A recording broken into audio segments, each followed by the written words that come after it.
వ్యాసుడి భయంకరమైన హెచ్చరిక కారణంగా సత్యవతి మరియు ఆమె కోడళ్లు అంబిక, అంబాలికలను తీవ్రంగా కలిచివేసింది. రాజభవనంపై కమ్ముకున్న చీకటిని వారు స్పష్టంగా చూశారు. తమ సమక్షంలోనే వంశ వినాశనం చూడటం వారికి భరించరానిదిగా తోచింది.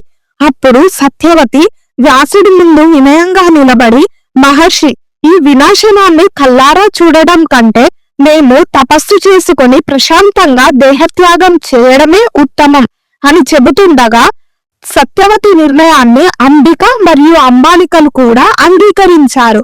వారు ధృతరాష్ట్రుడు, గాంధారి, కుంతి మరియు పాండవులందరికీ కన్నీటి వీడ్కోలు పలికారు. రాజకుటుంబం అంతా వారిని ఆప్యాయంగా వీడ్కొల్పింది. అయితే అలా సత్యవతి, అంబిక, అంబాలికలు హస్తినాపురం విడిచి మందాగ్ని పర్వతంపై తపస్సు చేసుకోవడానికి అరణ్య మార్గాన బయలుదేరారు.